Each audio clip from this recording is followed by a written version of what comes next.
Ustadz Punten, saya mau nanya mengenai sholat qadha. Saya itu agak bingung sebenarnya. Misalkan saya ketinggalan, kita anggap itu 2 subuh. Hari ketiga saya sholat, apakah bisa dikerjain dua-duanya dalam satu waktu? Itu pertama. Yang kedua, ketika kita beranggapan sholat subuh ketinggalan, nah itu kita mendingan, misalnya saya bangun jam 8. Saya lebih baik sholat besoknya atau saya sholat subuh jam 8? Baik. Ya, itu aja. Terima kasih. Kasus kedua itu terjadi bahkan di lingkungan Nabi. Gitu. Dan kesiangan Nabi.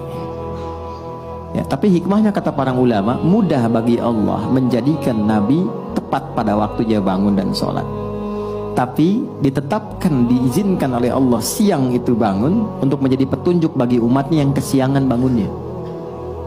Suatu ketika Nabi sedang dalam perjalanan, lalu istirahat menjelang subuh. Ya, biasa rutin tahajud, biasa diperintahkan kepada Bilal bin Rabah radhiyallahu taala anhu, Bilal, kamu jaga.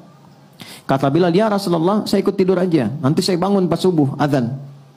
Kamu jaga, kamu lelah. Enggak ya Rasulullah, saya siap, katanya. Tidur akhirnya. Begitu bangun terasa sinar matahari sudah kuat. Ya. Nabi bangun kan, celaka kamu Bilal, katanya. Bilangnya jaga, tapi ketiduran, ya kan? Terlambat semua. Tapi kesannya begini, ini yang menarik. Nabi itu nggak marah. Cuma mengingatkan. Tempatkan setiap hal itu sesuai dengan porsinya. Jangan memaksakan pada sesuatu yang mungkin kita tidak bisa menanggungnya. Kalau mau melakukan sesuatu, tautkan dulu pada Allah supaya Allah jaga kita. Kita katakan insya Allah. Itu spirit surat Al-Kahf. Singkatnya apa? Nabi langsung katakan wudhu semua. Wudhu. Dan Bilal seperti biasa, ya, adzan, iqamat, selesai semuanya. Yang paling menarik apa? Sholat sunnah dulu. Lalu dilakukan sholat subuh pada saat itu. Berjamaah.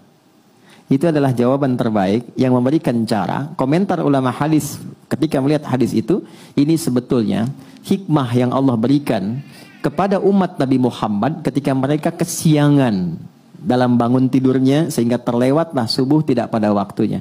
Muncullah hadis Nabi, orang yang tertidur itu maka sholatnya pada saat bangunnya. Jelas. Pertanyaan yang kedua tadi. Jadi kalau ada orang kemudian harusnya subuh itu 4.45 bangun, dia baru bangun 5.44. Udah lewat waktu kan? Maka dia bangun nih, dia sadar. Maka lakukan sholat itu saat bangunnya. Itulah waktu untuk dia menunaikannya. Jadi 5.44 diambil wudhu, dia sholat. Tapi bukan maksud untuk menyengaja mengakhirkan sholatnya. Karena memang terlelap. Habis. Ini kasus masuk biasa. Saya di Tripoli, ada teman saya nggak bangun sehari semalam. Sehari semalam karena lelahnya. Didorong, digoyang, nggak bangun-bangun. Kita mau jatuhkan dari atas kan nggak mungkin. Ini di level di flat di atas. Dia diam sampai bangun. Begitu bangun dia sholat, mengkodok semua sholatnya. Dia lakukan pada saat itu. Itu hadisnya ada. Jelas ya?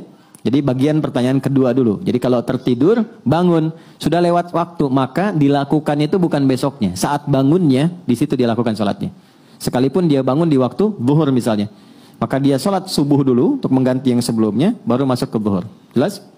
Oke. Pertanyaan balik ke yang pertama. Bagaimana kemudian kalau ada rasa kesadaran mendalam? Setelah kemudian terikat dengan situasi dunia, ada getaran kepada jiwa untuk kembali memperbaiki. Pertama syukuri dulu. Syukuri, karena itu mahal. Apa yang harus kita syukuri? Pembuktian keadilan Allah yang selalu memberi kesempatan pada setiap hamba dengan hidayah sampai nyawanya tiba di ujung kerongkongannya.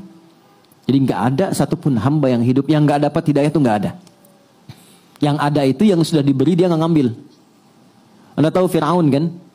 Itu seburuk apa dilukiskan di Quran. Tapi tetap dengan kejamnya itu tetap diberikan 2 nabi supaya sampai hidayah kepadanya. Cuman Fir'aunnya nggak ngambil. Nah, siapa yang mengundang Anda untuk hadir di sini?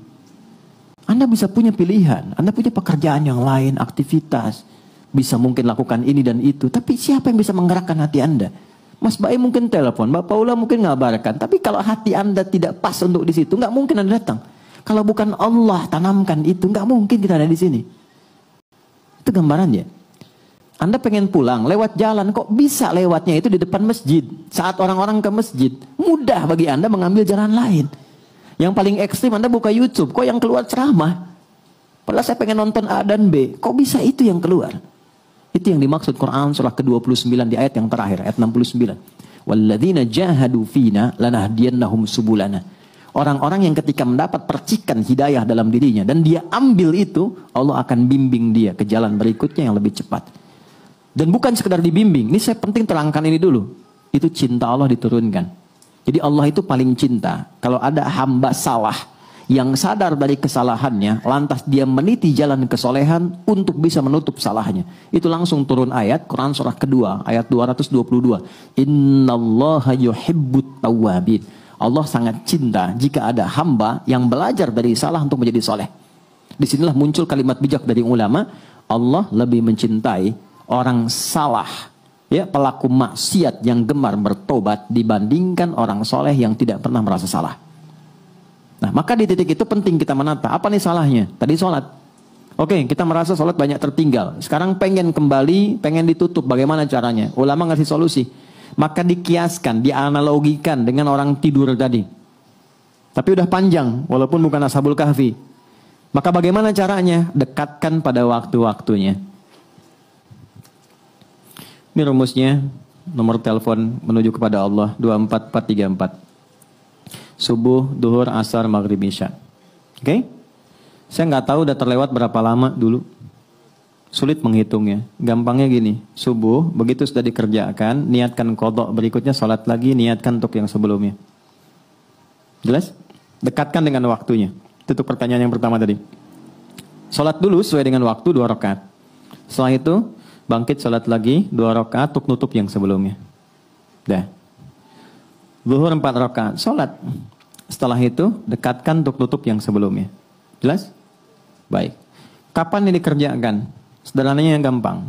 Kalau kita sedang dalam suasana jamaah, supaya tidak menarik perhatian dan salah persepsi, salah duga, dan timbul hal yang baru yang tidak seharusnya muncul, 2 caranya.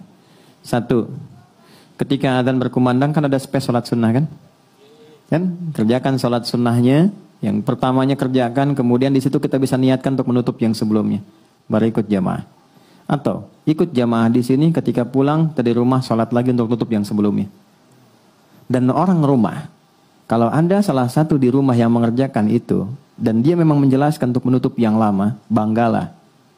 Jangan eksplorasi kekurangannya. Tapi berbahagialah karena Allah sedang merubah jalan hidup di keluarga itu menjadi lebih baik. Ya, jadi ketika Allah sudah kirimkan dia untuk menutup yang lalu, Anda tidak ditugaskan untuk mengoreknya kembali. Jangan gali, jangan sudutkan, tapi motivasikan. Alhamdulillah Pak, kalau perlu jamaah aja, Bapak depan aku di belakang. Supaya sholatnya bernilai misalnya, nggak apa-apa. Jelas? Oh kamu ketinggalan juga? Enggak, buat support kamu aja. Itu biasa dunia. Duhur begitu, ya, asar begitu, maghrib begitu konsepnya. Dikerjakan dulu yang sekarang waktunya, setelah itu niatkan, sholat lagi, niatkan untuk menutup yang sebelumnya. Yang Allah lihat bukan berapa jumlah untuk menutup yang lainnya, tapi yang Allah lihat kesungguhan kita untuk berubah. Itu kata para ulama. Ya, ada imam berpendapat bahwa ya kalau sudah lupa berapa, itu kita nggak perlu mengkodok kembali.